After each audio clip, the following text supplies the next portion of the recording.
नमस्ते, जय शिवाय। आशा करते हैं कि आप लोगों को हमारा ये प्रोग्राम पसंद आ रहा होगा और जो भी आपके प्रश्न हैं और वो आप यहाँ पूछ सकते हैं।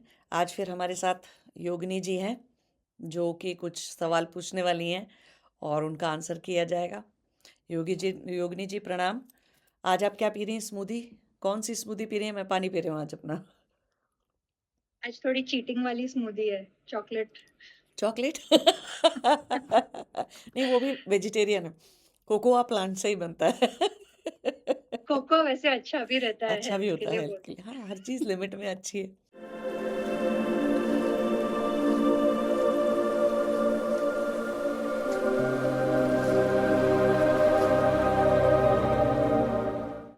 बताइए, आज आपका क्या प्रश्न है? हैं। आज मैं टेस्ट ड्राइविंग पे बातें करते हैं। Test driving? हाँ। किस आपको तरह की? गाड़ियाँ अच्छी लगती है माँ? हाँ, बहुत अच्छी। आपने कौन सी गाड़ी ऐसी टेस्ट ड्राइव की है जो बेस्ट है? बहुत सारी हैं अच्छी। फिर भी आपकी कोई फेवरेट है क्या? बीएमडब्ल्यू है, मर्सिडीज़ है। बीएमडब्ल्यू तो है मेरे पास तो। मर्सिडीज़ भी बहुत अच्छी होती है, वो भी तो मैंने टेस्ट ड्राइव की है। टेस्ला भी मैंने टेस्ट ड्राइव की है। और भी कई सारी करी होंगी ज़िंदगी में, पता नहीं, भूल भी गए। हाँ, Tesla is a good one. ठीक है, मैंने टेस्ट ड्राइव इसलिए बोला कि आज का हमारा जो टॉपिक है उसमें ये वर्ड काफी यूज हुआ है, अच्छा। Test drive. तो बेसिकली ये एक विवाद चल रहा है इंटरनेट पे हुँ, हुँ। आजकल, जो कुछ धार्मिक गुरु है और हमारी जनता के बीच में।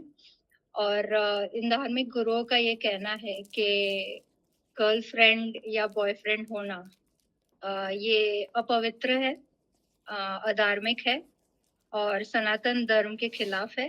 हाँ। अम, और उन्होंने लिव इन रिलेशनशिप्स को बेसिकली टेस्ट ड्राइविंग से कंपेयर किया है। अरे बाप रे! और काफी थोड़े अग्रेसिव वर्ड्स भी यूज किए, जैसे मुंह मारना वगैरह वगैरह। तो आज हम ये इन रिश्तों पे बात करेंगे और मुझे एक आपसे एक न्यूट्रल पॉइंट ऑफ व्यू चाहिए था कि सनातन धर्म या हमारे देखो, शास्त्रों मेरे पॉइंट ऑफ व्यू का न्यूट्रल, पॉजिटिव, नेगेटिव पहले से डिसाइड मत करो। ओके। मैं पॉलिटिकली करेक्ट आंसर नहीं देने वाली हूँ। मैं जो था, जो है, जैसा है वैसा ही आंसर देने वाले हूँ। Fair enough. तो ठीक है, मैं आपके दृष्टिकोण से ये जानना चाहूंगी कि हमारे शास्त्रों में इसके बारे में क्या लिखा गया है। काफी सारे मुद्दे हैं। ये भी बोला गया है कि पर नारी और पर स्त्री अ, के साथ जो रिलेशनशिप्स रखते हैं वो नर्क में जाते हैं, या फिर वो कभी एक कामयाब रिलेशनशिप में नहीं टिक पाते हैं। एक एकाध गुरु ने इसको थोड़ा प्रोस्टिट्यूशन के साथ भी कंपेयर कर दिया है। हाँ। तो अ, तो मैम, मैं बस इसके बारे में आपको पूछना चाहती थी कि सही गलत शास्त्रों के हिसाब से एग्जैक्टली क्या है? खतरनाक टॉपिक लिया लिया है ये आपने। अरे उसमें कहाँ कहाँ से खतरनाक ढूंढ के बवाल लाते हो? शुरू हो गया तो। कहाँ कहाँ से ढूंढ के ये खतरनाक टॉपिक लाते हो? देखिए, इसमें आज ये समझना पड़ेगा कि अगर मैंने इसका आंसर दिया तो वो 30 सेकंड रील नहीं बन सकती। ठीक है? क्योंकि वो 30 सेकंड रीलों में और 30 सेकंड में समझा सकते होते अगर इस बात को, तो समझा लिया होता सबने, है ना? ये कई सारा दृष्टिकोण ठीक से समझने के लिए ना, ये एक लंबा आंसर होने वाला है।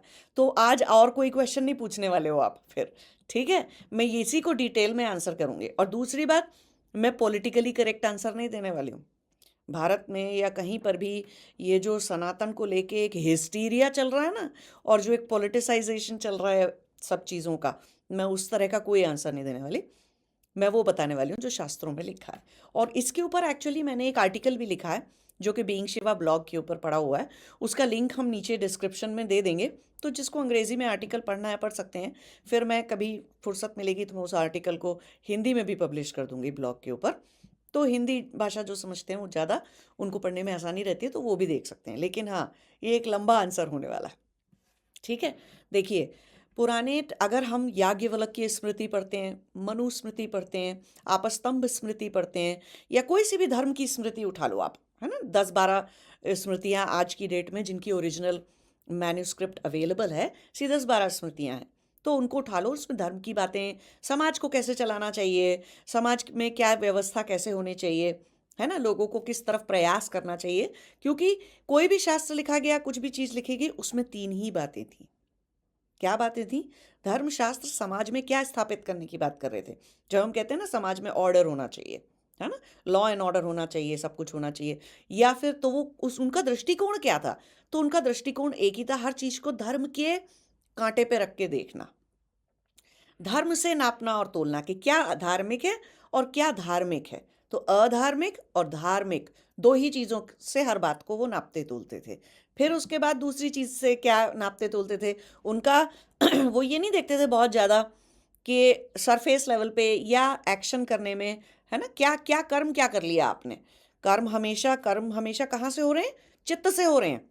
तो वो ये क्या वो देखते थे कि अच्छा आपकी इंटेंशन क्या है, जिसको हम कई बार बोल देते हैं कि आपकी नीयत क्या है हिंदी में।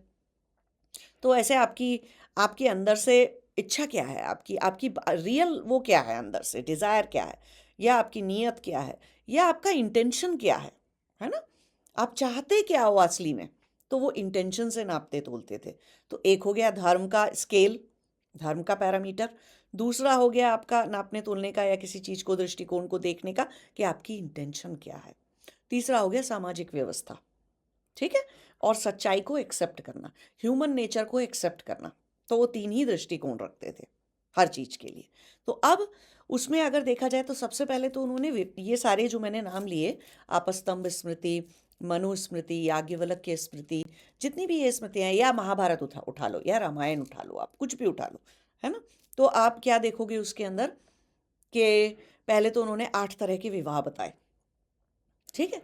देखिए, विवाह और मैरिज 2 अलग-अलग शब्द हैं, ठीक। विवाह हम किसको कहते हैं? जहाँ पे हम ये मान रहे हैं कि कोई ना कोई पंचतत्व में किया हुआ किसी तरह का कोई ना कोई पूजन, हवन या रिचुअल रहेगा। कोई कर्मकांड उसमें रहेगा, और उसमें भगवान को साक्षी बनाओ, परमात्मा को साक्षी बनाओ, पंचतत्व को साक्षी बनाओ, सभी देवी देवताओं को साक्षी बनाओ। तो ये तो सटल साक्षी हो गए, है ना। और वो जो धरती पे लोग बैठे हैं कि मेरे मम्मी के, मेरे पापा के, किसी के भाई बहन, नानी चाची बुआ फूफा, सारे लोगों को साक्षी बनाओ, समाज को साक्षी बनाओ, है ना, समाज के लोगों को साक्षी बनाओ। तो ये 2 तरह के साक्ष्य हो गए। विटनेस कौन है, कौन विटनेस है। आजकल की डेट में जब हम मैरिज बोलते हैं तो एक तीसरा साक्ष्य जुड़ गया, कोर्ट मैरिज होती है ना, तो जज बना दिया कोई। क्यों कि लोग मुकर जा रहे थे शादी से कि भैया पंडित ने शादी कराई, कौन सा पंडित, कहाँ गया पंडित, और कहाँ गए सबूत कि भैया मैरिड थे कि नहीं थे, डिवोर्स दें कि नहीं दें, कि क्या करें। ऐसे बहुत सारे केस हुए। तो क्या किया उन लोगों ने, कहा चलो ठीक है, अभी कोर्ट भी साक्षी रहेगी, जज साक्षी रहेगा, और एक पेपर पे साइन करके एक सर्टिफिकेट मिलेगा तुमको, जिससे कि कोई कल को बाद में कोई उल्टा सीधा अपनी बात से मुकर ना जाए, है ना, कि भाई हमने तो मंदिर में शादी कर ली थी, ऐसे कैसे कर ली। तो ऐसे नहीं हो सकता। तो भगवान जी तो कोर्ट में गवाही देने नहीं आ रहे थे, बाकी चीज़ों को सुलझाने नहीं आ रहे थे, तो ऐसे कोर्ट का सिस्टम भी बना दिया आजकल। तो विवाह इसको कहते हैं। तो विवाह में हम ये मान लेते हैं कि 2 लोग कार्मिकली जुड़े हुए हैं, तो उन्होंने विवाह कर लिया, ठीक। अब ये सामाजिक तो सबसे पहले जो इस तरह के विवाह थे उन्हें ब्रह्म विवाह, देव विवाह, और ऐसे ऐसे नाम दिए गए कि प्रजापत्य विवाह। तो जैसे प्रजापत्य विवाह सारे होते हैं, सारी अरेंज मैरिजेस को हम प्रजापत्य विवाह कह देते हैं, ठीक। तो अब महाराजा दशरथ के विवाह हुए, कितने? 3। कौन से थे तीनों? तीनों अरेंज मैरिज थे, तीनों ही प्रजापत्य विवाह थे। अब दूसरे टाइप का विवाह आ गया, जिसमें उन्होंने कहा हमें समाज की परमिशन लेने की ज़रूरत नहीं है, ठीक। हमें एक दूसरे के ऊपर प्यार आ गया, हमें एक दूसरे के ऊपर पैशन आ गया, या जो भी चीज़ आ गई, तो उसमें हमने क्या किया कि समाज को साक्ष्य नहीं बनाया, ठीक है, और सीक्रेटली सिर्फ अब देखो पंचतत्व तो हमेशा साक्ष्य रहेंगे, है ना। कुछ भी आप दुनिया में करते हो, पंचतत्व ब्रह्मांड साक्षी है उस चीज़ का, और दूसरी चीज़ परमात्मा हमेशा साक्षी है उसका। वो 2 को तो हटा सकते ही नहीं है। तो विवाह माना नहीं जाएगा, ये कोई तरीका ही नहीं है। जस्ट बिकॉज कि समाज साक्षी नहीं था, कोर्ट साक्षी नहीं। ऐसे तो तुम कह दो कि कोर्ट साक्षी नहीं है तो तुमने मंदिर में शादी जो करी या आर्य समाज रीति से करी या किसी भी हवन पूजन से तुमने शादी करी, हम उसे शादी नहीं मानेंगे क्योंकि हमारा जज नहीं बैठा था। ये क्या बात हुई? तो ऐसे ही समाज साक्षी नहीं है, पंचतत्व और परमात्मा साक्षी है तो हम उसको मानेंगे नहीं कि वो विवाह है। ऐसे नहीं हो सकता। हम पंचतत्व के पूजक हैं सनातन में, और परमात्मा हमारा साक्षी होता है बहुत सारी चीज़ों का। सारी योग तपस्या हम किस पे करते हैं? किसी से सर्टिफिकेट लेने जाते हैं? कहीं कोर्स में एडमिशन लेते सर्टिफिकेट मिलता है कि तुमको समाधि लग गई है क्या? साक्षी कौन था? आत्मा साक्षी थी, परमात्मा साक्षी था, ब्रह्मांड साक्षी था उस चीज का। तो उन चीजों की एक वैल्यू होती है। वेद है, वेद लिखे, साक्ष्य कौन था? अपौरुष्य अपौरुष्य बोल देते हैं ना कि वेद लिखना इंसान ने नहीं लिखे, इंसान ने अपने दिमाग से नहीं बनाए और ऊपर से डाउनलोड किए, सब कुछ किया। साक्ष्य कौन था? परमात्मा, पंचतत्व ब्रह्मांड साक्षी थे ना हर चीज के। तो बहुत सारी चीजों का साक्ष्य परमात्मा, ब्रह्मांड और पंचतत्व होते हैं, तो हम फिर भी उन चीजों को मानते हैं, है ना। तो ऐसे ही दूसरी कैटेगरी का जो विवाह था, विवाह को अभी हम एक तरह से बोल देते हैं कि उस तरह का यूनियन, अंग्रेजी भाषा में अगर बोलना है तो जरूरी नहीं होता कि उसमें विवाह का मतलब हो गया कि अब मर ही जाओ तुम और मर ही जाए हम, तब तक निकलेंगे नहीं। लेकिन विवाह, गंधर्व विवाह बोलते थे उसको। तो दो लोग अगर साथ में हैं, उन्हें पैशन आ गया, तो भाई आज आज के दृष्टिकोण में कैसे देखेंगे? लिव इन रिलेशनशिप है, गंधर्व विवाह है वो। अब यहाँ पर बात आती है तीन चीजों की कि गंधर्व विवाह किसने किया था? अर्जुन ने किया था, भीम ने किया था, और भी कई सारे, सूर्यदेव ने किया था, और कितने राजा रानी और कितना सब कुछ। वो जो मैंने आर्टिकल लिखा है ना, उसके अंदर मैंने एग्जाम्पल्स दिए हैं कि कितने लोगों ने ऐसे गंधर्व विवाह शास्त्रों में किए हैं। कृष्ण ने किया था। कृष्ण ने तो एक राक्षस विवाह भी किया था, है ना, जब वो उनको उठा लाते हैं, रानी को राजकुमारी को, और अपने उसको उनकी मर्जी राजकुमारी की तो होती है उनके भाई बंधुओं की नहीं होती है। ऐसे ही भीम ने, अर्जुन ने, सब ने, कृष्ण ने, बहुत सारे तरह के विवाह हुए थे। इवन रावण का विवाह भी मैंने एक्सप्लेन किया है कि बेचारे उसने भी एक शादी तो ठीक ही करी थी जो अरेंज मैरिज थी उसकी। बाकी वो जो दुष्ट और कर्मकांड करता था, वो गलत काम करता था। तो ऐसे गंधर्व विवाह हो गया। तो आज के जो भी ऐसे लिव इन रिलेशनशिप है, देखो मैंने शुरू में क्या बताया था कि जो रिलेशनशिप, हमारा पुराना दृष्टिकोण क्या है, उन्हें तुम्हारे सबूत, समाज, उस सब की चीजों से लेना देना नहीं था। उनका किसी भी रिश्ते को, किसी भी चीज को समाज में परखने का दृष्टिकोण क्या है कि वो धर्म पे खरी उतरती है कि नहीं। दूसरा, वो इंटेंशन आपकी क्या है उसमें। अब कुछ लोग जो आज की डेट में लिव इन रिलेशनशिप में जाते हैं, वो सच में बहुत सीधे साधे होते हैं। और ये एक रीजन है कि जितनी भी वेस्टर्न कंट्रीज हैं, लिव इन रिलेशनशिप को कोई बुरा नहीं बोला जाता। लोग 5 साल, 10 साल, 15 साल रहते हैं। मैंने तो कुछ ऐसे लोग भी देखे जिनके बच्चे भी होते हैं, फिर भी वो लिव इन में रहते रहते हैं। नहीं करना उन्हें, नहीं जाना, वो जो तुम्हारा दिया हुआ लीगल सिस्टम है उसी के अनुसार विवाह होता है। ऐसे लोग आपके बताते हैं कि वो बिना नियम कानून के भी सीधे चल सकते हैं। यही तो बात हुई, बिना कोई समाज के नियम कानून। ये तो वही वाली बात हो गई कि कुछ लोग बिना रेड लाइट के रुकेंगे ही नहीं, है ना। और कुछ लोग होंगे जो रेड लाइट उस जगह पे नहीं भी है, फिर भी 4 रोड्स अगर आपस में क्रॉस हो रही हैं तो हमेशा बहुत देखकर संभाल कर गाड़ी निकालेंगे, है ना। तो कुछ ऐसे लोग भी होते हैं। तो कुछ की इंटेंशन क्या है? नहीं, हमें सावधानी से खुद को भी सेफ रखना है, दूसरे व्यक्ति को भी सेफ रखना है। तो उनके लिए, जिनकी इंटेंशन अच्छी है, जिनकी नीयत अच्छी है, उनके ऊपर तो आप नहीं बोल सकते कि भैया नियम कानून नहीं होंगे तो वो लोग सीधे नहीं चलेंगे। कुछ लोग सीधे चलते ही हैं, है ना। हर कोई दारू की दुकान के सामने से निकल के बेवड़ा तो नहीं हो जाता तो ऐसे ही, है ना, हर किसी को तो लत नहीं लग जाती। और कुछ लोग ऐसे हैं जो ढूंढ ढूंढ के लत लगाते हैं, है ना, क्योंकि नीयत खराब है उनकी। तो ऐसे लिव इन रिलेशनशिप में ऐसा ब्लैंकेट स्टेटमेंट नहीं दे सकते हैं कि सारे ही बुरे हैं, सारे ही एक ही चीज, एक ही काम करने के लिए वहां पे आपस में रह रहे हैं और उसको एक गंदे नजर से देखो। नहीं तो फिर गंधर्व विवाह क्या चीज थी? फिर तो अर्जुन को भी देखो, फिर तो द्रौपदी को भी ऐसे देखो, फिर तो आप द्रौपदी को भी गंदे नामों से पुकारो, है ना। क्योंकि वो पंचपति, पंचजन्य पति, 5 पतियों के साथ रह रही थी, उसको भी एक गंदा नाम दे दो। ये जो बेल्ट के नीचे से सोचने वाली दृष्टिकोण है ना, ये हमारे शास्त्रों में नहीं है। शास्त्र सेक्स सेक्स सेक्स सेक्स के आधार पे कोई चीज, चलो हिंदी में सेक्स को बोल लो सहवास, उसके ऊपर उन्होंने कहीं चर्चा नहीं करी हुई। कहीं वो ये नहीं कह रहे कि सहवास करना गलत है, सेक्स करना गलत है। वो ये समझा रहे हैं कि उसको करने के धार्मिक दायरे क्या हैं और उसको करने के पीछे तुम्हारी नीयत क्या थी, है ना? तो बहुत सारे लोग इंडिया में भी, भारत में भी लिव इन रिलेशनशिप में अच्छे दृष्टिकोण से रहते हैं। अब इन अच्छे लोगों की अगर हम बात करें तो एक और भी बात बहुत समझने की है कि आप देखिए कि भारत में डिवोर्स देना बहुत मुश्किल काम है ना?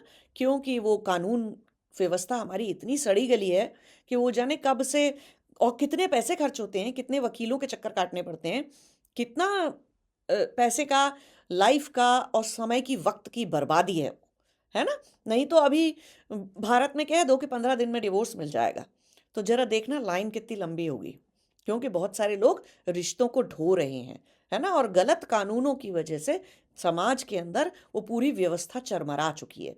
तो लोग क्या कहते हैं, अरे ठीक है यार, एडजस्ट कर लो। शादीशुदा लोग भी नहीं जा रहे जिनको जेन्युइनली चले जाना चाहिए था, है ना? जिनका पार्टनर खराब है, मारपीट हो रही है घर के अंदर, या इमोशनल टॉर्चर हो रहा है, उनको चले जाना चाहिए था, वो भी नहीं जा रहे। तो इतने खतरनाक सिस्टम में, सामाजिक सिस्टम में फंसने से पहले क्या ये अच्छा नहीं था कि आप लिव इन में रह लेते? आपको पता चल जाता कि आप इस इंसान के साथ रह भी सकते हैं कि नहीं, आपका आपका टेम्परामेंट मैच करता है कि नहीं, आपके अंदर सेक्सुअल केमिस्ट्री है कि नहीं है। क्यों? जब हम पुराने ज़माने की बात करते हैं, एंशिएंट इंडिया की बात करते हैं, तो हमें ये भी तो समझना पड़ेगा कि वात्स्यायन ने, या तो वात्स्यायन मूर्ख बना लो उनको, उनको कह दो कि ये सबसे बड़े मूर्ख थे। और सिर्फ वात्स्यायन नहीं, बहुत सारे ऋषि मुनियों ने, जब वात्स्यायन लिखते हैं, अगर आप ओरिजिनल कामसूत्र पढ़ोगे तो आपको पता चलेगा कि वात्स्यायन ये नहीं कह रहे कि मैं पहली बार कामशास्त्र लिख रहा हूं। वो ये कह रहे हैं उसके अंदर कि मुझसे पहले बहुतों ने लिखा है और अब मैं लिख रहा हूं। क्यों? कि समाज बदल चुका है, तो आज के हिसाब से मैं लिख रहा हूं, मुझसे पहले कईयों ने लिखा। तो लाखों हजारों सालों से हमारे पास कामशास्त्र बार बार बार बार ऋषि मुनियों ने लिखते गए, लिखते गए, लिखते गए। और वो काम शास्त्र यूनिवर्सिटी में, हमारे जो विश्वविद्यालय, महाविद्यालय होते थे, उनके अंदर पढ़ाया जाता था। ठीक है? उसमें शरीर की संरचना, फिजिकल एस्पेक्ट से लेकर मानसिक और प्रेम संबंध तक हर चीज पढ़ाई जाती थी, इंटीमेसी पढ़ाई जाती थी। तो बच्चे क्या होते थे, जब समाज में रहने के लिए जाते थे, संबंध बनाने के लिए जाते थे, तो धार्मिक नजरिया होता था उनका, है ना? ठीक ढंग से कोई चीज को कर पाते थे, अपने आप को समझ पाते थे, सामने के शरीर, दूसरे की शरीर की संरचना को समझ पाते थे, और ज्यादा ढंग से उस केयरफुली उस चीज में चल रहे थे। आज पढ़ा रहे हो आप? आज अगर आपको चाहिए कि गंधर्व लिव इन सिस्टम ना हो, तो आज आप पढ़ा रहे हैं यूनिवर्सिटी में कामशास्त्र? नहीं पढ़ा रहे हैं। तो बताइए कि वो यंग जो पॉपुलेशन है आज की, यंग बच्चे हैं, आप क्या चाहते हैं वो कहाँ से सीख लें? बताना जरा। पॉर्न से सीखेंगे? पॉर्न की वेबसाइट चला के सीखेंगे? तो पॉर्न से कामशास्त्र सीखा जा सकता है? पॉर्न प्रेम सिखाता है, पॉर्न संवेदना सिखाता है, पौन उत्तेजना के बहुत सारे स्वरूप होते हैं वो समझाता है, पौन श्रृंगार सिखाता है, पौन रस रूप रंग हर चीज के बारे में सही जानकारी देता है, पौन नहीं देता है। तो आप क्या चाहते हैं कि समाज कहां से सीखे? और जितने लोग मैंने देखे हैं, 99% लोग, शादीशुदा लोग, अपने जीवन में एक बार या कई बार एक्स्ट्रा मैरिटल संबंध बना चुके होते हैं। तो समाज की इतनी बुरी हालत, स्पेशली भारतीय भारतीय ज्यादा एक्स्ट्रा मैरिटल कर चलाते हैं। क्यों? कि वो जिस शादी के सिस्टम में फंस गए उसमें से निकलने का तरीका नहीं है। लॉफुली, शांति से, पीसफुली निकलने का, कानूनन निकलने का उसमें से सरल तरीका नहीं है। तो क्या करें? शादी को ढोते हैं, लेकिन इंसान की बेसिक नीड्स को पुराना समाज जो था वो रिकॉग्नाइज करता था। कई बार वो इसलिए धर्मशास्त्रों में ये तक लिखा है कि भाई आपका पति या पत्नी मेंटली परेशान है, खराब है, या उसका कोई एक्सीडेंट हो गया या कुछ हो गया और आपको तो किसी दूसरे के साथ संबंध बनाने की जरूरत है, तो कोई बात नहीं, आप गंधर्व विवाह कर लो। किसी के साथ एक्स्ट्रा मैरिटल में आ जाओ। तो ये अच्छे वाले इंटेंशन वाले लोगों की बात हो रही है। यहाँ हम अभी उन लोगों की बात नहीं कर रहे जो ऐसे हॉपिंग करते रहते हैं, आज ये कल वो। हम उन उन खराब नीयत के, खराब इंटेंशन के लोगों की बात नहीं कर रहे हैं। समाज खराब नीयत के लोगों पे नहीं चल रहा, ये ध्यान रखना पड़ेगा। जितना समाज में व्यवस्था चलती है वो अच्छी धार्मिक लोगों से और धार्मिक इंटेंशन वाले लोगों से चलता है समाज। ठीक है, तो हमें उनको समझना है, उनको एड्रेस करना है, उनको हमें हमें ये बुरे वालों को भी अच्छा बना के उधर ले जाना है, ना कि हमें वो अच्छे वालों को भी कह देना है कि तुम भी बुरे ही हो, चलो इस वाली कैटेगरी में आ जाओ। अरे क्या कर रहे हो? चावल में से पत्थर बीनो, ना कि पत्थर उठा के चावल में डालो, या कि सारे अच्छे चावलों को भी पत्थर ही समझ लो। नहीं हो सकता ना ऐसे। तो ऐसे नहीं करना चाहिए। तो वो बोलते थे कि एक्स्ट्रा मैरिटल चला, अब आज हम उसको एक्स्ट्रा मैरिटल बोल देते हैं। पुराने ज़माने में उसे गंधर्व विवाह कह देते थे। क्यों? अर्जुन से पूछ लो, क्यों एक बीवी काफ़ी नहीं थी? 2 और क्यों ले आए? कृष्ण को पूछ लो, एक बीवी काफ़ी नहीं थी? तुमने एक राक्षस विवाह, एक गंधर्व विवाह, एक रूप रस गोपियों के साथ जो काम संग चलाया या कुछ भी, तो उसके एक धार्मिक एस्पेक्ट भी हैं, उसके एक योगिक और स्पिरिचुअल एस्पेक्ट्स भी हैं, है ना? लेकिन समाज व्यवस्था की तो दृष्टिकोण से अगर उसे देखा जाए तो वो काम संग है। वन नाइट स्टैंड कर लिया, काम संग हो गया, है ना? तो हर चीज़ की व्यवस्था थी पुराने, उसमें हर चीज़ एक्सेप्टेड थी। किसी के ऊपर कोई हुआ नहीं कर रहा था सनातन भारत के अंदर। और वही सनातन दृष्टि है कि धार्मिक दृष्टिकोण रखो। जो भी बच्चे लिव इन में रहते हैं, बच्चे या लोग लिव इन में रहते हैं, पहले तो समझो कि हर एक कोई सिर्फ सेक्स का इतना भूखा पागल नहीं हो रखा है। कोई इतना बेल्ट से नीचे के सोचने की ज़रूरत नहीं है। ठीक है? बच्चे सीखते हैं, अपने शरीर को एक्सप्लोर करते हैं, दूसरे के शरीर को एक्सप्लोर करते हैं। संबंध रिश्ता कैसे बनाया जाता है, उसको मधुर बनाना, खराब बनाना, प्रेम तक कैसे जाया जाता है, तुम मौका ही नहीं दे रहे, है ना? और नहीं रह सकते तो इतने बड़े लॉजिकल लीगल जंजाल में जो शादी के नाम पे आजकल हो गया है, उसमें फंसने की क्या ज़रूरत है? तो समाज सीखेगा कैसे? तुम कॉलेज यूनिवर्सिटी में पढ़ाओ मत, लिव इन में रहने मत दो। तो क्या होगा? शादी तो हो जाएगी बहुत सारे लोगों की, ठीक 2 साल के बाद, 1 साल के बाद एक्स्ट्रा मैरिटल चल रहा होगा। क्यों? क्यों चला? क्यों हुआ ये? खत्म हो गया वो पहला विवाह। तो पहले विवाह की और एक्चुअल में विवाह की, प्रजापत्य विवाह की, मतलब जहाँ पे सामाजिक एग्रीमेंट से विवाह हुआ है, उसकी ड्यूरेशन लंबी करनी है अगर, तो लोगों को या तो सिखाओ पढ़ाओ, है ना? फिर से काम शास्त्र की शिक्षा शुरू करो सारे कॉलेजेस में, यूनिवर्सिटीज़ में। और वहाँ पे सेक्स करना नहीं सिखाते थे, इंटीमेसी सिखाते थे, वो एक बिल्कुल अलग चीज़ है। संवेदनशील होना सिखाते थे, है ना? कम सेक्स करना लेकिन सही से रिश्ता बना के चले जाना, है ना? एक रिश्ते को निभा के ले जाना, सुख में, दुख में, हर तरह से वो चीज़ सिखाते थे। किसी की बीमारी में उसका साथ देना, है ना? ज़रूरी थोड़ी है कि आपके पति-पत्नी का एक्सीडेंट हो गया या वो बीमार हो गए, तो आप उन्हें छोड़ ही दो, है ना? विवाह का आपकी कार्मिक रिस्पॉन्सिबिलिटी पूरी हो गई, तो नहीं, समाज कभी नहीं कहते थे वो कि उस पति पत्नी को छोड़ के और संबंध विच्छेद कर लो। लेकिन जहाँ करना पड़ता था कि भाई पति चला ही गया, पत्नी चली ही गई, है ना? कहीं दूर छोड़ छाड़ के चली गई, या पागल हो गई, या पागल हो गया, तो या कोई गुस्से में ही रहता है, या कोई दुष्ट हो गया, है ना? कुछ भी खराब वृत्तियाँ करने लगा और खराब चीज़ों में संगत में और गलत चीज़ों में पड़ गया, तब वो कहते थे ठीक ठीक है, सीधा सीधा आदि वेदन करो, हटाओ, दूसरी शादी करो। चाहे फिर वो गंधर्व करो और चाहे फिर वो उसको आप प्रजापत्य विवाह करो। कुछ भी करो लेकिन अपनी चीज़ का इलाज करो। क्यों? समाज नहीं चलेगा। तुम बहुत सारे क्रिमिनल को जन्म दे दोगे। लिव इन में नहीं रहने दोगे तो भी बहुत सारी क्रिमिनैलिटी बढ़ जाएगी। समाज में रेप बढ़ जाएंगे, है ना? समाज में हर तरह का कुकृत्य, विकृतियाँ, विकार बढ़ जाएंगे। क्यों? बच्चे नहीं सीख रहे हैं। लड़के नहीं सीख रहे हैं कि औरत का शरीर क्या है, महिला का शरीर क्या है, नारी क्या है, कैसे समझें? बताना। माँ को देख के, बहन को देख के? नहीं ना। प्रेमिका को ही देख के समझ में आएगा कि नारी पूर्ण रूप में है क्या। लड़की नारी कैसे समझे कि पुरुष क्या है? पापा को देख के, अपने भाई को देख के? नहीं। प्रेमी के रूप में ही देखकर और उसे पाकर वो समझ पाएगी कि पुरुष पूर्ण रूप में क्या है। मत समझने दो, पढ़ाओ भी मत और समझने भी मत दो, तो पौन ही चलता रहेगा, है ना? अब ये तो थी अच्छे वाले लोगों की बात। तो गंधर्व विवाह थे, तो जब कोई लिव इन में रहता था या एक्स्ट्रा मैरिटल में, दोनों में ही लंबे समय तक वो चलता था। एक दूसरे का कार्मिकली वो साथ देते थे, सुख में दुख में। चाहे भले ही उनके पास समाज का अप्रूवल नहीं है और प्रजापत्य वे में समाज उसका साक्ष्य नहीं है, कोई मतलब नहीं था पुराने वाले धर्मशास्त्र के लोगों को। उनका बस ये कहना था, तुम अपनी कार्मिक ड्यूटी, कार्मिक रिस्पॉन्सिबिलिटी समझते हो, उस नारी होने के नाते तुम उस पुरुष के प्रति, और पुरुष होने के नाते तुम उस नारी के प्रति। तो कोई नहीं, पंच तत्व साक्ष्य है और ब्रह्मांड साक्ष्य है और परमात्मा साक्ष्य है, बात खत्म हो गई। तो रह सकते थे और रहते थे। अर्जुन ने नहीं रहा, किसने नहीं रहा? उठाओ एक भी, उठाओ कोई भी महाभारत का और रामायण के कैरेक्टर्स उठाओ, देखो कितनों की कितने तरह के विवाह हुए एक ही लाइफ टाइम के अंदर। हिडिंबा जैसी राक्षसी से भी विवाह हुए, ऐसे लोगों को भी अपना लिया करते थे।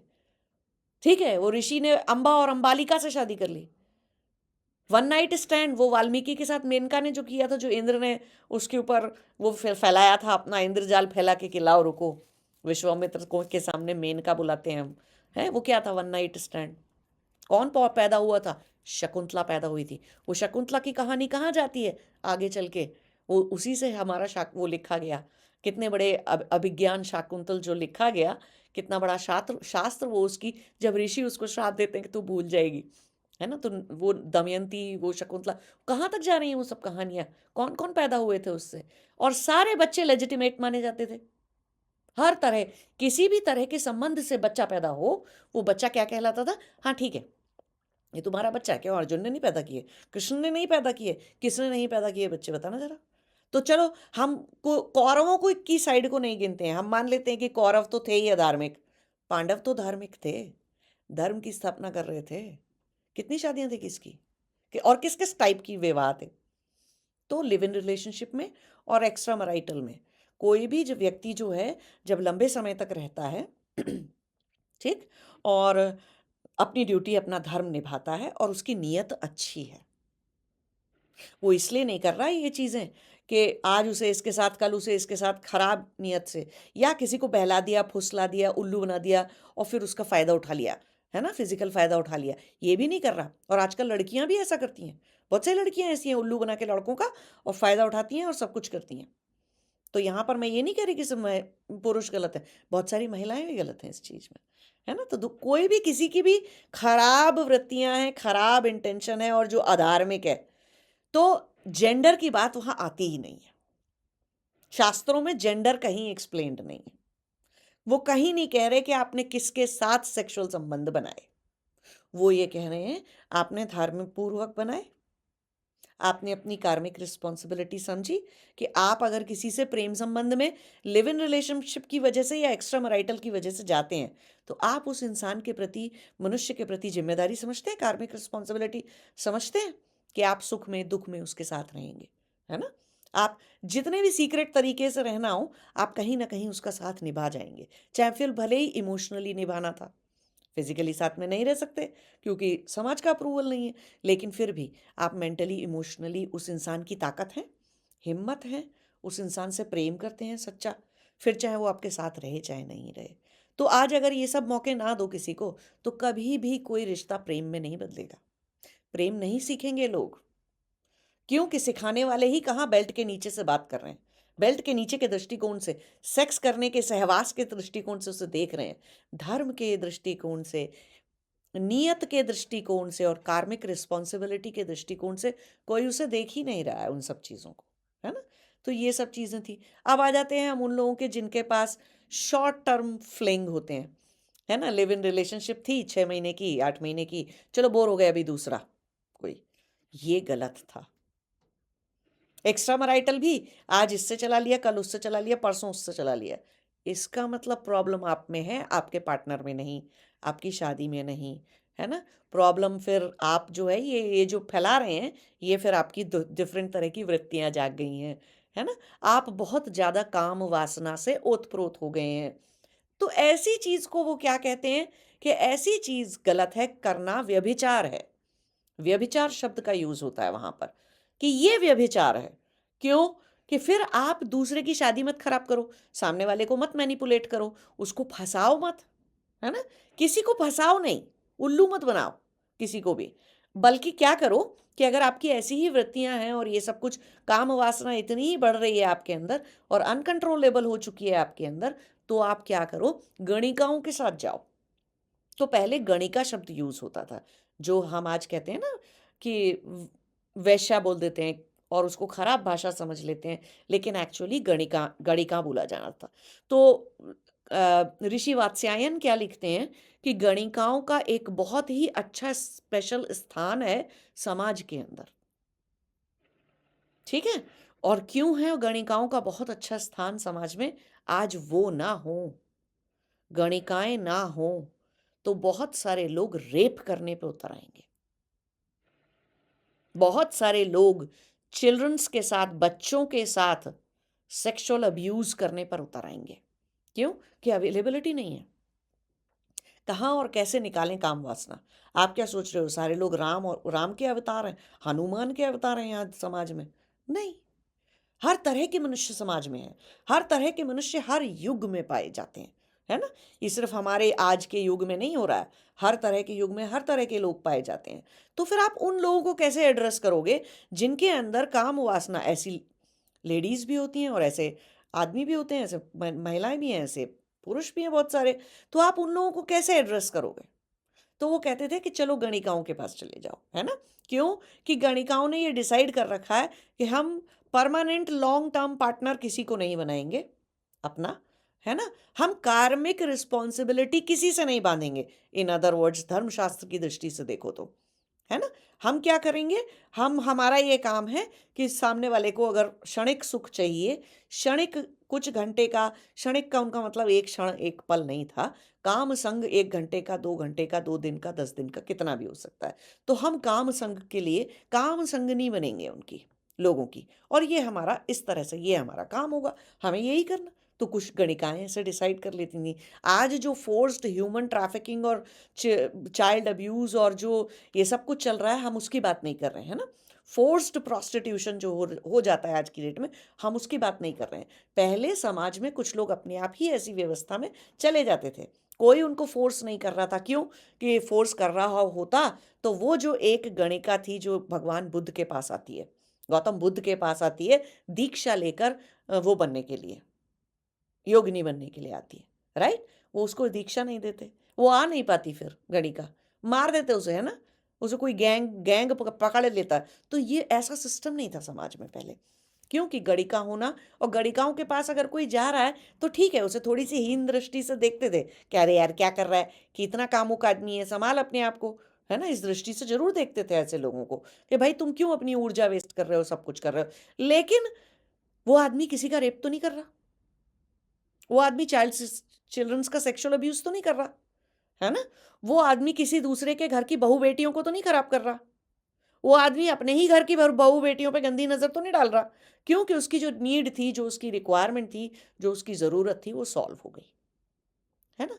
तो कहते इसको व्यभिचार ही, इस चीज को व्यभिचार नहीं कहते जब कोई गणिकाओं के पास जाता है ना?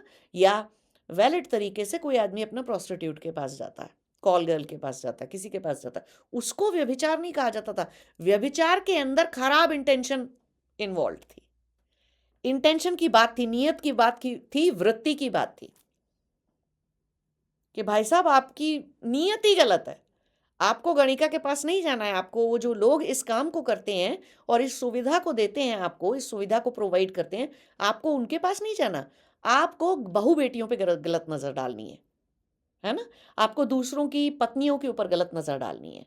और आपको हमेशा आंखों में, और अपने वो एक अजीब सी सेक्सुअल एनर्जी लेके लोग घूमते हैं ना देखने से उनके पास आने से ही पता चल जाता है कि भाई साहब कुछ तो इनमें गलत गलत किस्म की एनर्जी है, ठर की एनर्जी है, खराब एनर्जी है इनके अंदर, वो पता लग जाता है। लेकिन वो इतनी क्यों चढ़ रखी है? क्योंकि आप सही तरीके से जाके उस चीज को अपना, उस कामुकता को सही तरीके से काम संग नहीं नहीं कर रहे हैं आप, है ना?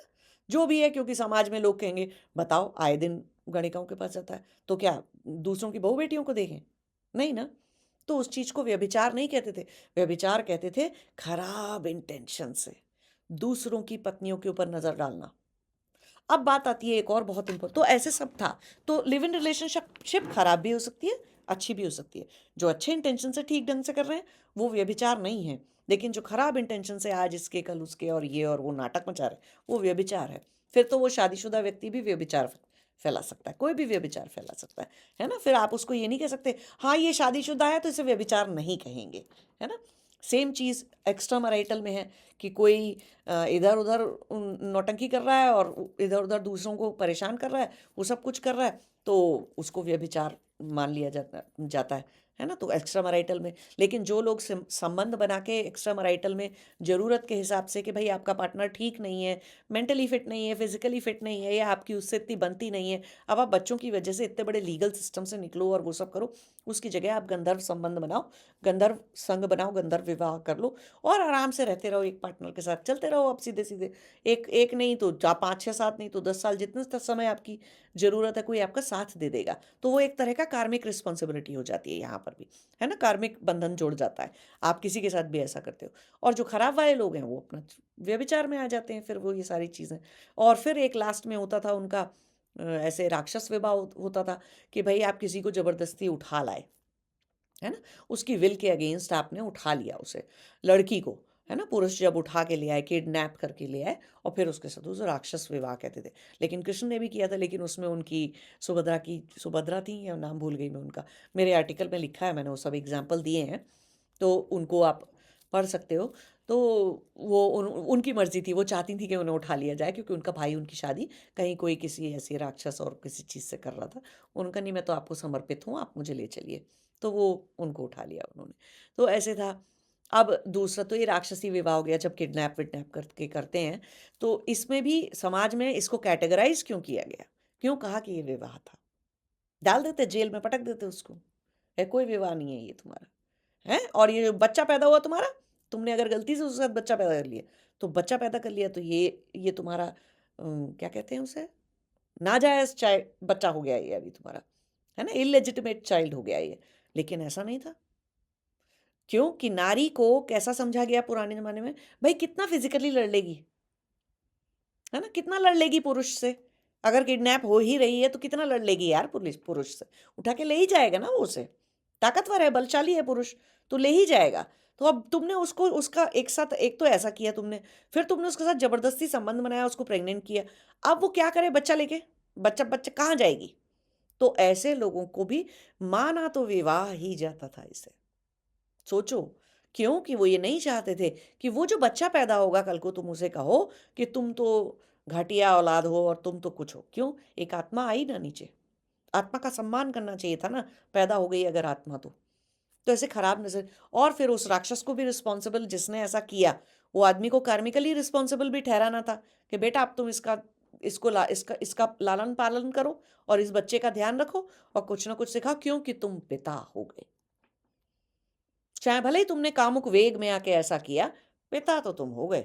तो कृष्ण पिता ही कहलाए थे जब उनके भी और वो बच्चे हुए थे उससे, है ना, सुभद्रा से और किससे, सबसे जिससे ऐसे अर्जुन के भी जो भी बच्चे पैदा हुए थे, या मेनका और विश्वामित्र ने जब वन नाइट स्टैंड कर लिया और शकुंतला पैदा हो गई, तो ये थोड़ी कि विश्वामित्र अपनी ड्यूटी से हट गए, कार्मिक ड्यूटी से हट गए। नहीं, कार्मिक ड्यूटी सबको निभानी है। समाज धर्म, ये धर्म है, ये धार्मिक दृष्टिकोण है कि ऐसे फेंक नहीं सकते आप उठा के कि बच्चा अपना हटा दिया और आपने अपनी शादी हटा दी। क्यों कि जी पेपर पे ऑफ हो गई वो शादी, है ना, डिवोर्स पेपर पे हो गया, तो कार्मिक रिस्पॉन्सिबिलिटी से बरी हो गए क्या?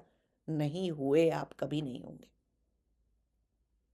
एक्स्ट्रा मैरिटल, क्योंकि आपका वो गंधर्व विवाह था, एक्स्ट्रा मैरिटल या लिव इन, और फिर उससे कोई बच्चा पैदा हो गया, तो कार्मिक रिस्पॉन्सिबिलिटी से ओवर हो गए क्या? जस्ट बिकॉज की तो ये ना चालू जो लोग नहीं होते, नीयत खराब वाले, बुरे इंटेंशन वाले जो लोग होते हैं, ये सब उनकी खुफियागिरी है दिमाग की।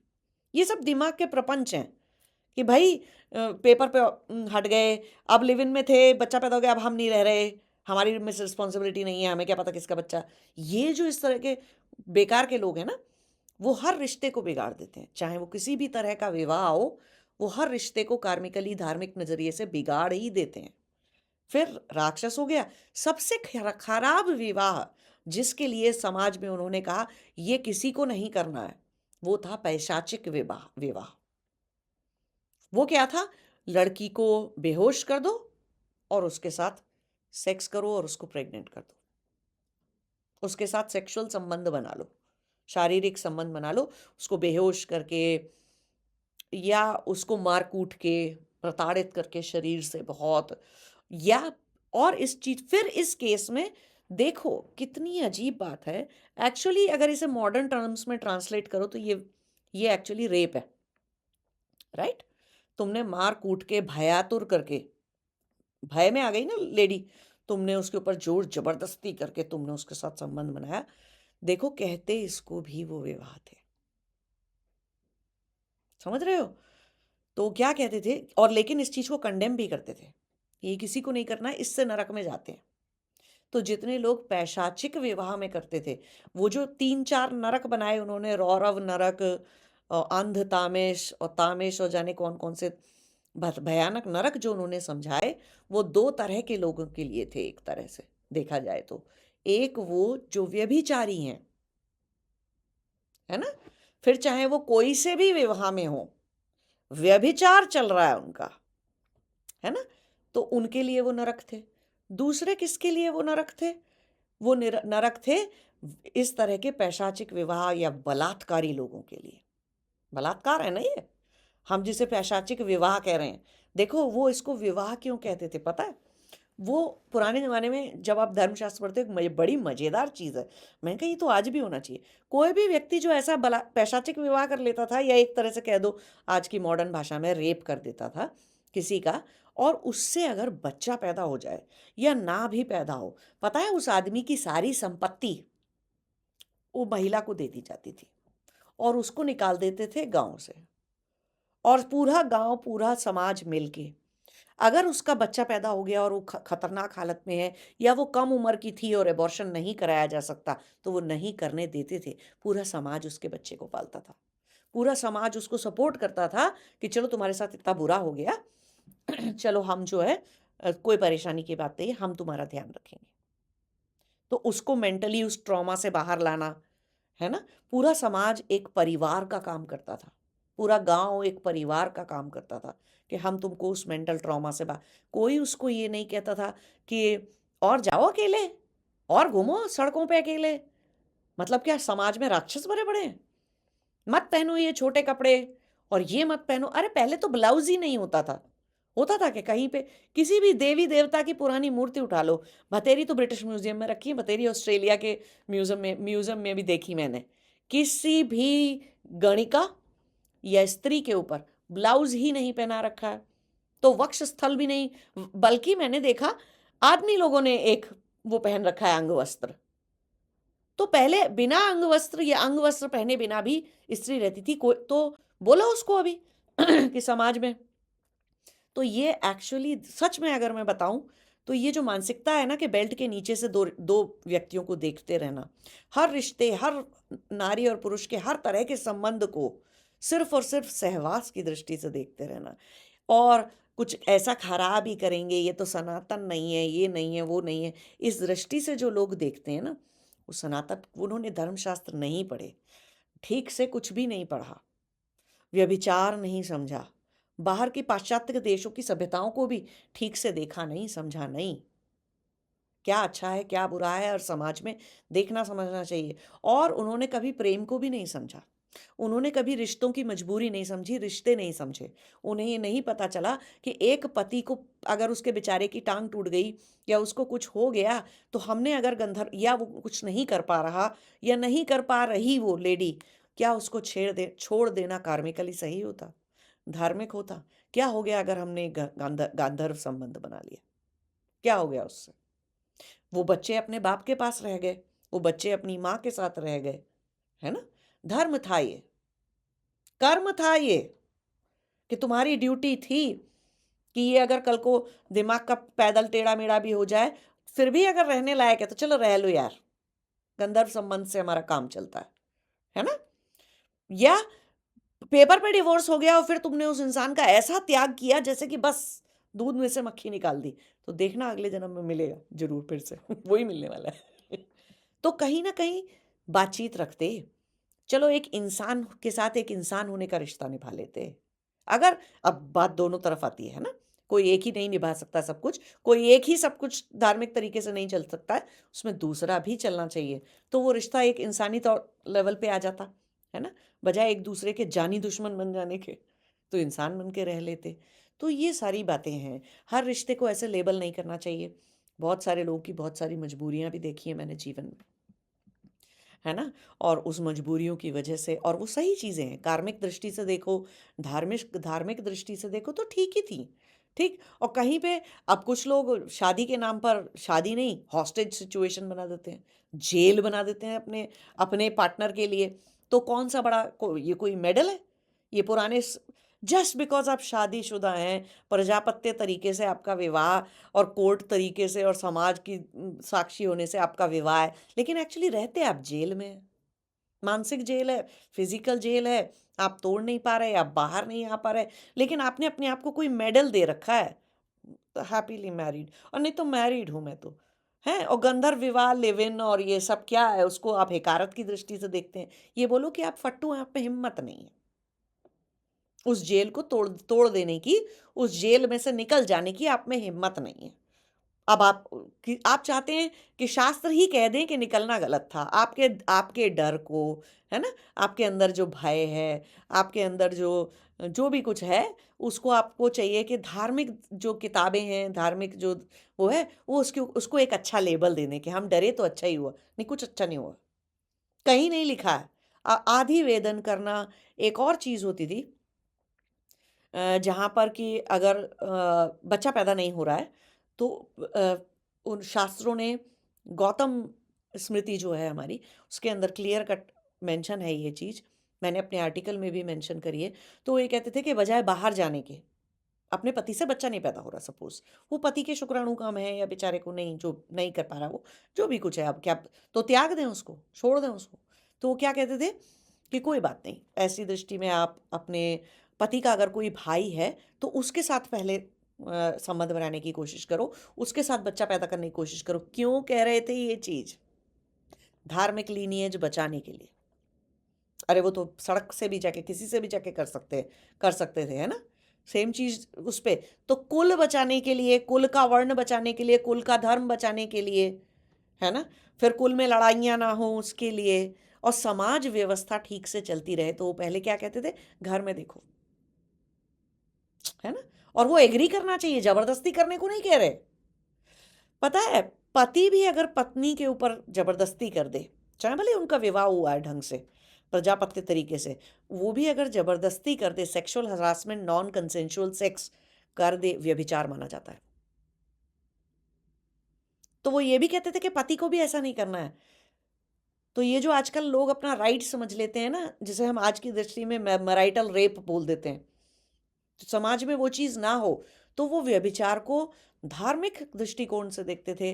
तो व्यभिचार की परिभाषा समझाते थे कि भाई व्यभिचार किसी भी चीज़ को लेके नहीं करना, पैसे को, स्त्री को, भूमि को, कुछ भी चीज़ को लेके दिमाग में खराब वृत्तियां, धर्म की वृत्तियां रखनी है, अच्छी वृत्तियां रखनी है, नियत सही रखनी है, इंटेंशन ठीक रखनी है अपनी, कैसे भी रहो, कुछ भी करो। तो ये सब सनातन का दृष्टिकोण था। Live in relationship, extra marital, हर तरह के गंधर्व संग, गंधर्व विवाह, और ये चीज़, और फ़ायदा उठाना है किसी को इन सब चीज़ों का, और बुरी ही वृत्तियों को कोई अच्छा लेबल ढूंढ रहे हैं, तो उनका तो कुछ नहीं कर सकते, है ना? बुरे लोगों का क्या कर सकते हो? तो हर अच्छी चीज़ में बुराई ढूंढ लेंगे। तो लेकिन पूरे समाज को बुरा मान लेना, और फिर कुछ कॉलेज में, यूनिवर्सिटीज़ में, गुरुकुलों में कुछ ऐसी चीज़, काम शास्त्र, काम चीज़ें पढ़ाना नहीं, और सोचना कि बच्चे तो पोर्न देख के सीख जाएँगे, है ना? या एक दिन उनके अंदर कोई लाइट बल्ब जलेगा और उनको पता चल जाएगा कि शरीर की संरचना क्या है, नारी को कैसे समझते हैं, नारी कितनी कोमल होती है, या पुरुष कहाँ पे कोमल है, क्या चीज़ नहीं है, क्या चीज़ ठीक है ना? वो सब संरचना समझना, संवेदनाओं को समझना, तरह-तरह की प्रेम संबंधों को समझना। नहीं तो क्या ज़रूरत थी, वात्स्यायन पागल हो गए थे क्या लिखने के लिए? उनको यही शास्त्र मिला था लिखने को, वात्स्यायन क्यों? आयुर्वेद लिखते, कुछ और लिखते, कामशास्त्र क्यों लिखा? है ना? एक नहीं, कई सारे लिखे। हमको तो एक ही पता, 2-3 ही पता चलते हैं, क्योंकि मैन्युस्क्रिप्ट हमारे पास अभी ट्रांसलेटेड नहीं है ना? तो हम क्या सोच लेते हैं, एक कामसूत्र है, एक रति रहस्य है, और एक अनंग रंग है, और पता नहीं कोई ऐसे 2-4 शास्त्र हैं। उतने ही हमको समझ में आते हैं जो हिंदी में या इंग्लिश में ट्रांसलेट हो गए, बट ऐसे नहीं था, बहुत सारे हैं। और वात्स्यायन लिख रहे हैं क्लियरली, पहली पहली ही उसमें पैराग्राफ में लिख रहे हैं कि ये तो मैं अब लिख रहा हूँ, आज के समाज के लिए लिखना बहुत जरूरी हो गया है, क्योंकि पुराना समाज अलग था तो ये शास्त्र अलग ढंग से लिखे गए थे। देख रहे हो? माँ आप फर्स्ट ऑफ ऑल आपने सारे सवालों का जवाब एक ही जवाब में दे दिया, बट फिर भी एक चीज है जो बाकी है। आप बोल रहे हो कि ये पढ़ाना चाहिए, हाँ बट इन गुरुओं का ये कहना है कि 20-25 साल तक तो तुम सेलिब्रेट ही रहना चाहिए। हाँ ब्रह्मचार्य वर्ड यूज करते हैं, पता नहीं वो सही गलत है, बट एक सेलिबसी प्रमोट कर रहे हैं till the age of 25 at least, because उनके हिसाब से आप रेडी नहीं हो। खेत क्या कोई कंपैरिजन है कि खेत में फसल पकी नहीं है और वट एवर तो क्या ये सही है कि 25 साल तक सेलिब्रेट रहना चाहिए? एक बात मुझे बताओ, ये जो 25 साल शरीर की उम्र देख ली, है ना?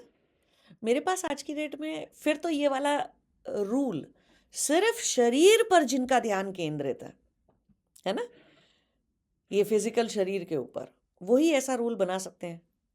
फिर तो गुरुओं को ये भी ध्यान रखना चाहिए था कि 8 साल की उम्र में जब आदि शंकराचार्य अपने गुरु के पास आत्म शतक सुनाने गए थे उनको, कि मैं निर्वाण शतक लिखा था उन्होंने 8 साल की उम्र में, घर से निकले थे वो, तो गुरु को कह देना चाहिए भागो यहाँ से, 25 के हो गए तब आना, तुम्हारी शिक्षा दीक्षा तब करूंगा मैं। कैसे समझ लिया कि वैराग्य है एक 8 साल के बच्चे को? ऐसे मैं भी सोच लूं, या कोई और जो गुरु जिनको समाधि लगी हुई है वो आज सोच लें कि अच्छा 25 का होगा तो ही वैराग होगा इसके अंदर, 30 में वैराग आएगा, या मैं ऐसे सोच लूं 70 में आएगा। नहीं, मुझे आज की डेट में भी कई सारे 16 साल वाले बच्चे, 18 साल वाले बच्चे भयंकर वैरागी दिखते हैं। सच में वैराग है उनके अंदर, और उनकी इमोशनल मेच्योरिटी, चित्त की मेच्योरिटी उनकी 70 साल के आदमी से कहीं ज्यादा है आज की डेट में। और मुझे कुछ ऐसे भी 60-70 के मिलते हैं जिनका 16, जो 16 के बाद बड़े होना भूल गए, 18 की उम्र के बाद बड़े होना भूल गए, पूरी जिंदगी 16-18 की उम्र में अटक के रह गए, है ना? कुछ ऐसे भी मिलते हैं, महिलाएं भी, नारियां भी ऐसे हैं, है ना? कुछ ऐसी मेच्योर हैं, कुछ ऐसी मेच्योर नारियां हैं जो कि भाई साहब ऐसा लगता है उनको सुनने से, उनके पास बैठने से, कि दृष्टिकोण ही डिफरेंट है। तो हर व्यक्ति सेम चित्र में संस्कार लेकर आया है, और उसी चित्त के संस्कारों को तो देखना नहीं, शरीर की उम्र देख लेना, है ना? तो अभी भारत में पॉपुलेशन बहुत बढ़ गई है, तो मुझे लगता है गुरुओं के दिमाग में ये आइडिया आया है कि भैया इनसे बोलो 25 से पहले तो पैदा मत कर लेना, ठीक है, कोई और बच्चा। तो पॉपुलेशन कम करने का एक आइडिया हो सकता है अच्छा सा, तो इस चीज को पॉलिटिसाइज कर दो, जिससे कि भारत की सरकार को नसबंदी जैसे रूल्स और जनसंख्या कम करने के, फट रहा है भारत एक्चुअली ना, सच में फट रहा है। प्राकृतिक आपदाएं इस बात का बहुत बड़ा सबूत होती हैं कि धरती पर बोझ बढ़ चुका। इतनी बाढ़, इतनी तबाही जो अभी फैली हुई है वहां पर, कितने घर बह गए, कितने लोग मर गए उसके अंदर, और क्या पता अच्छे ही लोग मर गए एक्चुअली, है ना? बुरे वाले दुष्ट वाले जिंदा रह गए। तो कितने लोग मरे हैं उन सब आपदाओं में, उन सब चीजों में, धरती कहाँ से बैलेंस करेगी बताओ?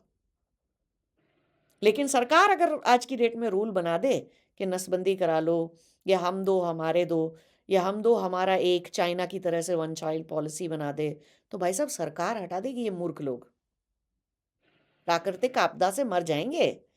सरकार नहीं बनानी चाहिए तो क्या करें? तो शायद मुझे लगता है गुरुओं ने 25 साल ऐसे डिसाइड कर दिया होगा, अरे भाई साहब 25 तक तो पैदा मत कर लेना, तुम रेडी नहीं हो। ठीक, एक एक ये बात है। लेकिन क्या पुराने टाइम में भी ऐसा होता था? ब्रह्मचर्य का पालन करने के लिए कहते थे, और सब चीज हाँ कहते थे पहले भी, है ना?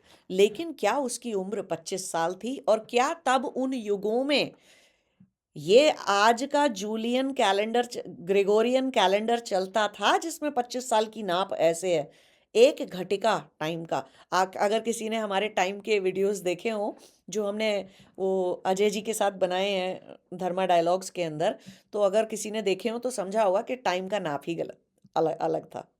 क्षण क्या था, घटिका क्या थी, एक घटिका से शुरू होता था, बूंद जो घटे घड़े में से एक टपकती थी पानी की, उससे नाप लिया जाता था। तो उसके तो बताना ज़रा ये कैलेंडर कहाँ था? तो कौन से 25 साल की बात कर रहे हैं? एक्चुअली देखा जाए तो वो 18-19 साल थे, है ना? ये टाइम को हमने सूरज सूरज से और क्या हमेशा ही हर युग में चलो आज से वो उठाओ, अभी तो बहुत सारे सॉफ्टवेयर्स हैं, पीछे जाओ, देखना ज़रा पहले 365 आज के कैलेंडर को अप्लाई करो, पीछे की सूर्य की गति के ऊपर और धरती की गति के ऊपर, चंद्रमा और बाकी सारे पूरे सौरमंडल के सारे ग्रहों की गति के ऊपर आज से 12,000 साल पहले का टाइम लगाना, देखना ज़रा 24 घंटे का दिन है या कितना बड़ा दिन है? 48 घंटे का दिन था? कितना बड़ा दिन था? और कितना छोटा दिन था, किस तरह का कैलेंडर था। तो ये 25 साल कहाँ से आते हैं? कौन बोलता 25 साल? कौन-सा युग? कौन से समय में ब्रह्मचर्य का पालन करना चाहिए? तो पहले वो चीज़ 8-10 साल, 6 साल, 5 साल कम होती होगी, है ना? लोगों की उम्र डिफरेंट थी, समाज डिफरेंट था। तो पहली बात तो ये घटिया कंपैरिज़न बेकार है। ठीक? कि सबको और ये सबके ऊपर ये स्केल लगाना भी बेकार है। कुछ 18 साल के लोग मैंने इतने अक्लमंद देखे हैं कि उन्हें आज 10 बच्चों का बाप बना दो, तो भी वो शायद दुनिया के सबसे धर्म धर्म वाले और सबसे बढ़िया बाप बनेंगे। सीरियसली, मैंने ऐसे लड़के देखे हैं, जिनको तुम पूरा घर परिवार दे दो, सब कुछ चला के ले जाएँगे वो। उनके मन में, उनके चित्त में इतनी शक्ति है। इतना अच्छा सत्व जागा हुआ है और इतनी अच्छी राजसिक शक्ति है। और मैंने कुछ 40 साल के बाप ऐसे देखे हैं जिनको तो कोई पाल ही ले, पहले उन्हें ही बच्चा बना के पाल लो। जिनकी पत्नी उनको पालती हैं, है ना? वो अपनी पत्नी के ही बच्चे हैं, आज भी, उम्र 40 है। तो उनकी पत्नी का कहना है कि मेरे पास ये एक और बच्चा है बड़ा, जो बड़ा नहीं हुआ। इसके बच्चे बड़े हो रहे हैं, ये नहीं बड़ा हो रहा। तो ऐसे लोग भी हैं। तो कहाँ पे वो 25 साल का बार आता है, ठीक है? दूसरा ये वाली बात इंद्रिय निग्रह की दृष्टि से भी समझाई जाती है कि कुछ समय तक इंद्रियों को कंट्रोल करके रखना है ना? वो क्या कभी बुरा होता है? नहीं, वो एक्चुअली कभी बुरा नहीं होता।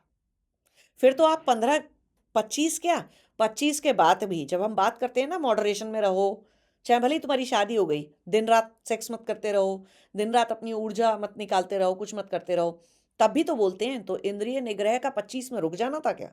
नहीं। और फिर ये क्या ब्रह्मचर्य सिर्फ सेक्स को ही लेकर है? नहीं, एक ब्रह्मचर्य एक ब्रह्म मुहूर्त में शुरू होने वाली दिनचर्या है, तब से शुरू होता है और तब तक होता है। तो क्या आज के समाज में कॉल सेंटर ना चलाएं? हटा दो वो जो भारत कौन सी तीसरी बड़ी इकोनॉमी बनने की कोशिश कर रहा है, हटा दो सारे ऑफिस जो रात में चलते हैं। फिर डॉक्टरों को भी कह दो, देखो रात को किसी का इलाज मत करना, कोई मरता है मर जाए। फिर सारी पुलिस व्यवस्था को भी बोल दो, घर जाओ, रात को जो क्राइम होता है होता रहे। क्योंकि ब्रह्म मुहूर्त ब्रह्मचर्य फॉलो करना था ना। और आप देखोगे डॉक्टर भी यंग होते हैं, पुलिस वाले भी 20-25 होते हैं, है ना? हर तरह के जो इमरजेंसी सुविधाओं वाले लोग होते हैं, आर्मी वाले तो सबसे ज़्यादा। उनसे कह दो कि बेटा 25 के हो तुम अभी, तुम सिर्फ ब्रह्म मुहूर्त की दिनचर्या फॉलो करो और तुम उसमें नहीं। स्टूडेंट हैं जब तक, है ना, पढ़ रहे हैं लिख रहे हैं, तब तक थोड़ा सा इंद्रिय निग्रह बोला जाता करने के लिए। लेकिन ऐसे हर कोई तो नहीं पढ़ रहा 25 की उम्र तक। लोगों की ज़्यादातर 21-22 में पढ़ाई पूरी पूरी हो जाती है, बैचलर्स ख़त्म हो जाता है, नौकरी ढूंढ लेते हैं कोई सी। तो बसने दो, करने दो, है ना? फिर आज के समाज में तो कुछ पढ़ाइयाँ और कुछ चीज़ें ऐसे पहले भी था एक्चुअली। आप गुरुकुल के जो वो देखोगे, पुराने वालों के उठा के डॉक्यूमेंट्स और चीज़ें जो ब्रिटिश ने हटा दी थी हमारे यहाँ, 7.5 लाख विश्वविद्यालय थे, महाविद्यालय थे, है ना, यूनिवर्सिटीज़ लेवल के कॉलेज थे। तो वो जो उन्होंने हटा दी उन्होंने 1800s में आके, तो वो 1750 1780 तक थे वो सारी चीज़ें भारत के अंदर। तो उनके पढ़ोगे तो आप देखोगे कि हर बच्चे को नहीं कहा जाता कि तुम 18 के बाद पढ़ते रहो, पढ़ते रहो, पढ़ते रहो, है ना? कुछ लोगों को कहा जाता ठीक है, अब तुम समाज में कारपेंटरी करो, स्कल्प्टर हो जाओ, तुम कुछ और बनाओ, तुम कुछ और बनाओ, तुम कुछ वो व्यापार करो, है ना? तुम समाज समाज में योगदान दो, फटाफट जाओ समाज के अंदर योगदान देने के लिए तुम जाओ। कुछ होते थे जो शिक्षा को बहुत बड़ा वो समझते थे, जिसके लिए बहुत लंबी शिक्षा की ज़रूरत होती थी, जिनको खुद बाद में शिक्षक ही बनना होता था। हैं? उनको कहते थे अच्छा ठीक है, या जिनको साइंटिफिक एक्सपेरिमेंट्स करने होते थे, उनको तो पढ़ाते ही रहते थे, गुरुकुल में ही रखते थे उनको। तो उनमें से कुछ क्या डिसाइड करते थे, ठीक है हम विवाह कर लेते हैं लेकिन गुरुकुल में रहते रहेंगे, 6 महीने हम पत्नी के पास रहेंगे, अपना पति धर्म निभाएंगे या पत्नी धर्म निभाएंगे, और 6 महीने हम जो है गुरुकुल में रहेंगे, वहाँ पढ़ाई करेंगे। हमारी आज भी पीएचडी करने वाले बहुत सारे लोग आज भी यही चीज करते हैं, है ना। साइंटिफिक एक्सपेरिमेंट्स करने के लिए लैब में रहते हैं कुछ टाइम, और कुछ टाइम बेचारे घर में रहते हैं कुछ टाइम के लिए। बॉर्डर पे जाने वाले बहुत सारे तरह से इसी तरह से मैनेज करते हैं, कुछ चीज़ें हैं ही ऐसी, तो ऐसे ही मैनेज होंगी। ठीक, तो उनका वैसे ही फोर्स्ड ब्रह्मचर्य है, कुछ करो या ना करो, वो फोर्स्ड है ब्रह्मचर्य के लिए, है ना। डॉक्टर है बेचारा, पढ़ रहा है 10 साल सर्जरी कर रहा है, 10 साल, या लॉयर है, आज की डेट में 30 साल के हो जाते हैं लोग डॉक्टर बनते बनते, या कुछ करते करते, फोर्स ब्रह्मचर्य है। लेकिन क्या करना जरूरी था? नहीं। कोई उन्होंने वो नहीं बना रखा था कि नहीं पढ़ाई जब तक खत्म नहीं हो जाए ना, जब तक तुम डॉक्टर नहीं बन जाते, जब तक तुम लॉयर नहीं बन जाते, तुम 30 32 35 के नहीं जाते, तो खबरदार तुमने अपनी लंगोट खोली। ऐसा कोई प्रावधान नहीं था, बल्कि वो कहते थे विवाह अपनी जगह, संतान उत्पत्ति अपनी जगह, वो कर लो तुम, पढ़ते रहना करते रहना अपना आराम से। और उनका घर परिवार समाज अगर उस एक बच्चे के अर्न किए बिना, पैसा कमाए बिना चल सकता था तो उसको चलने देते थे। हाँ, जहाँ पे नहीं सुविधा थी, नहीं चला सकते थे, तो क्या करता, तब उसी फिर वो ये वाली बात आ जाती है, उस समाज में भी गणिकाएं थी, है ना। फिर से काम शास्त्र भी सिखाते थे, सही चीज सिखाते थे कि देखो गणिकाओं के पास चले जाओ, है ना। दूसरों पे गलत दृष्टि मत रखो, अपने साथ सहपाठी या सहपाठिनी जो हैं, साथ में पढ़ रही हैं, जो बच्चियां या बच्चे आपस में लोग साथ में पढ़ रहे हैं, उनको गंदी दृष्टि से मत देखो, व्यभिचार मत करो।